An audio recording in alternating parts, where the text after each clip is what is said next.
So Bethesda Game Studios, still to this day, on official channels, has not acknowledged Fallout London, as far as I can see anywhere looking at all this. But you know what they just did? People were saying that the reason they weren't acknowledging it is because if they acknowledged a big mod, they would be forced, their lawyers would be forced to step in and shut it down. But guess what they just did? Guess what they just did? You're right. We should like this.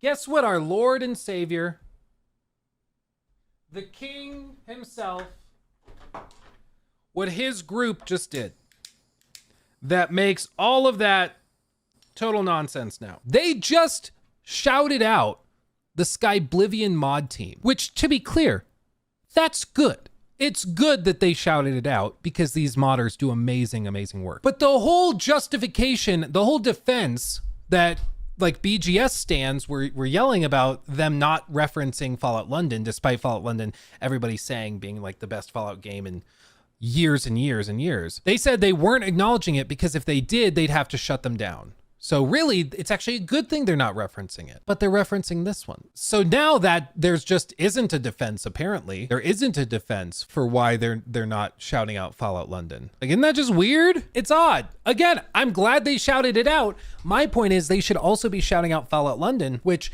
many people are calling like the best Fallout game since New Vegas, which is pretty funny. It's a mod for Fallout 4, and people are saying it's better than Fallout 4, and it's certainly better than Fallout 76. And they're like, yeah, it's big enough to basically be its own game. It's awesome. We love it. And they've refused to acknowledge it. And it struck us all as weird. It stood out strangely because we're all like, why aren't they acknowledging? Like, it seems pretty clear that they should be like, good job, guys. You did great. And there's been other stuff that's been weird about it. The head of the Fallout London project, he did an interview with BBC. And in that interview, they asked him, have you gotten any congratulations or good jobs or anything from Bethesda Game Studios? And he said, nope, we haven't heard a word, which was kind of odd. And they're also weirded out by it. They're like, obviously we're not entitled to anything, but it's a little weird they haven't acknowledged it. When other developers and studios are acknowledging our mod for their game, they won't even acknowledge the mod themselves. And then and people are like, okay, well, maybe they're doing it again to actually help them, because if they acknowledged it, there'd be some legal requirement or something. But here you see them acknowledging another overhaul mod that literally combines the names of two of their trademarks, Skyblivion, and they're acknowledging that one. So it just doesn't really make any sense. And it does just, again, feel like there is a strange bitterness whenever somebody comes out with a mod that, or really does anything, that makes Bethesda feel uncomfortable or insecure about their own capabilities. They just ignore it. It's why they were so weird about New Vegas for years and years and years and years, because everybody's like, yep. You know, that team that made a spin-off game based on the stuff that you had done in 2008?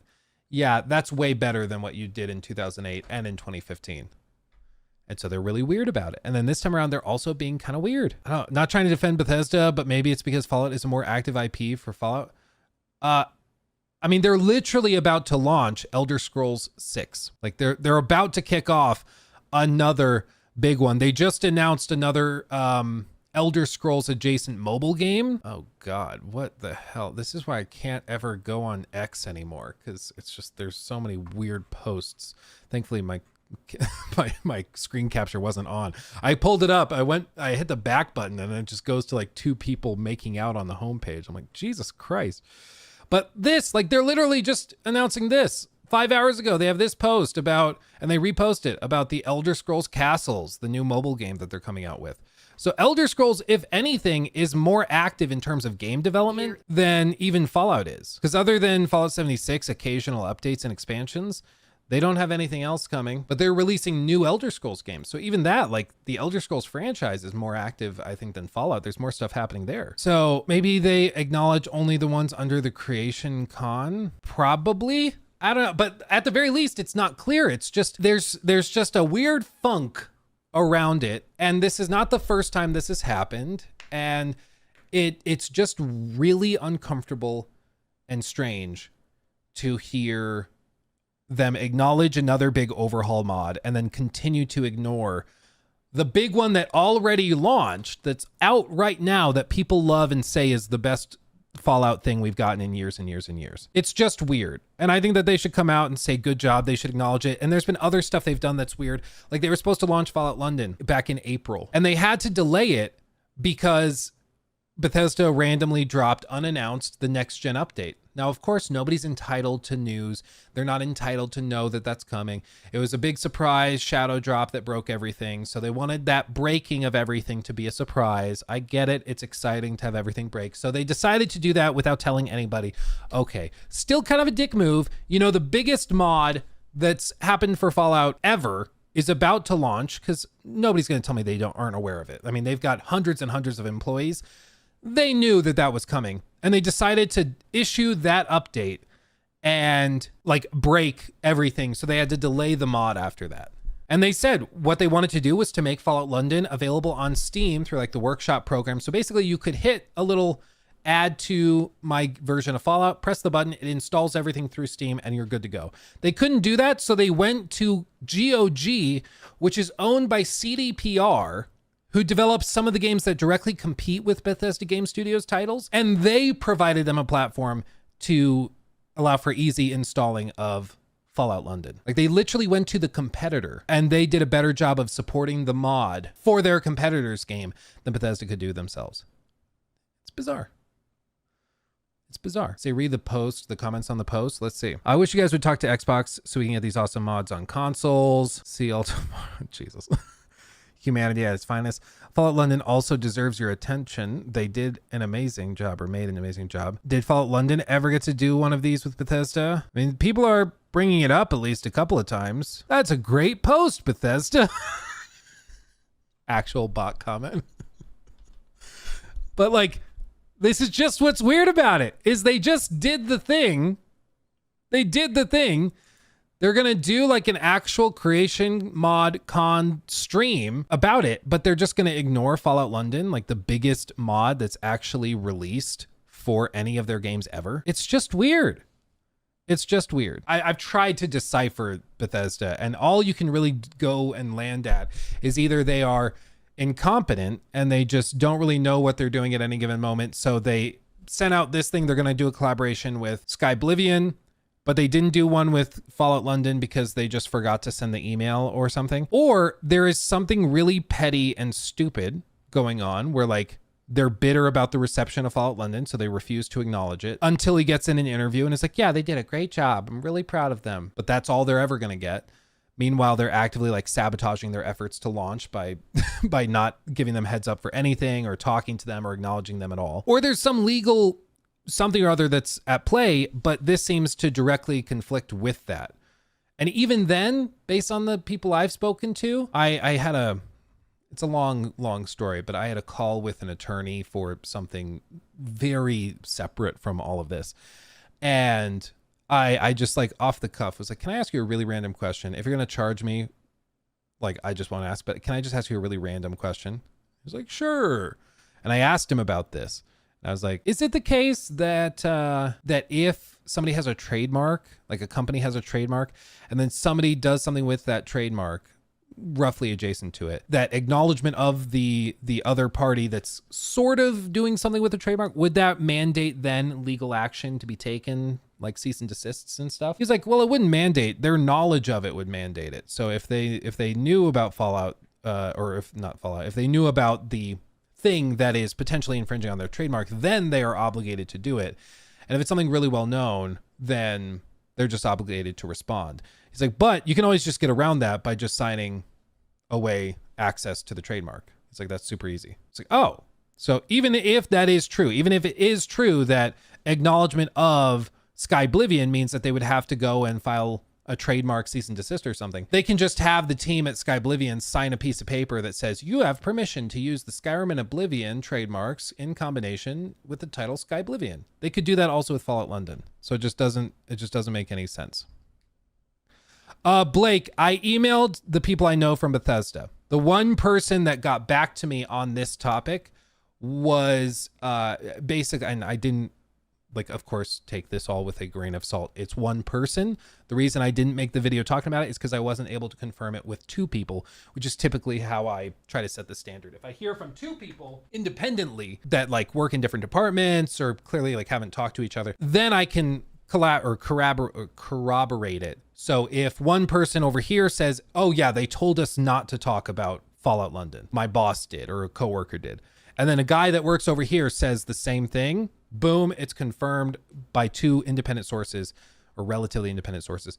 I can go and then put that out there because I'm very, very confident that those sources are telling the truth. But I've only heard it from one person. And that one person, again, take it with a grain of salt because it's not confirmed by two. That one person said that they were told by a coworker not to talk about Fallout London. And the coworker alluded to it came from the higher ups. What to make of that, I don't know. I don't know if that means that the other employee was literally just like, it's not worth talking about. Just keep your head down, do what we're doing. The fact that corporate hasn't talked about it probably means we shouldn't talk about it either. Or maybe he's alluding to the fact that maybe he's alluding to an executive sending an email memo or something to everybody saying, don't acknowledge it. I don't know. My guess is it's probably the unspoken rule in the office. Hey, Todd and the marketing teams aren't acknowledging it, so we should probably stay quiet because we don't want to step out of line.